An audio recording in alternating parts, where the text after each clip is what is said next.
1997 साली वारणा समूहातील Warna agricultural goods processing cooperative society अर्थात वॅपकॉस या संस्थेची स्थापना करण्यात आली होती। त्यानंतर वॅपकॉसचं जून 2008 पासून Warna dairy agro industries limited या कंपनीमध्ये रूपांतर झालं। 2449 सभासद असलेली ही संस्था 2021 मध्ये अवसायानात निघाली। या संस्थेवर लिक्विडेटर म्हणून वीरेंद्र कुमार जैन यांची नेमणूक झाली।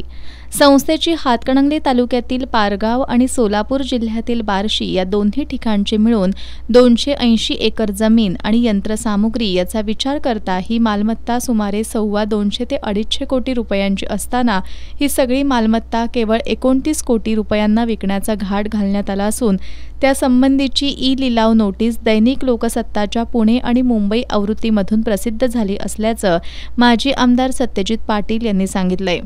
बाजारभावानुसार वॅपकॉसची मालमत्ता 250 कोटी रुपयांच्या घरात असताना त्या मालमत्तेचा कवडीमोल दरानं लिलाव करून ही सगळी मालमत्ता आमदार विनय कोरे हे स्वतः बळकावण्याचा प्रयत्न करतायत असा आरोप माजी आमदार पाटील यांनी केलाय।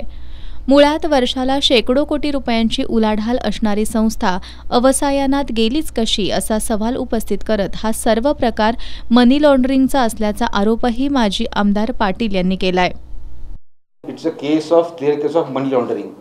हा विषय मनी लॉन्ड्रिंगचा आहे, त्यामुळे ईडीला विषय जातोय। त्यामुळे माझी एक तक्रार मी ईडीला केलेली आहे। दुसरी तक्रार मी बँकिंग ही असतं आपलं लोकपाल असतं त्यांच्यावर तक्रार केलेली आहे आणि या सगळ्याच्या बाबतीमध्ये ही सखोल चौकशी झाली पाहिजे, लिलाव स्थगिती मिळाली पाहिजे यासाठी मी PMO कार्यालय म्हणजे पंतप्रधान कार्यालय इकडे माझी तक्रार केलेली आहे।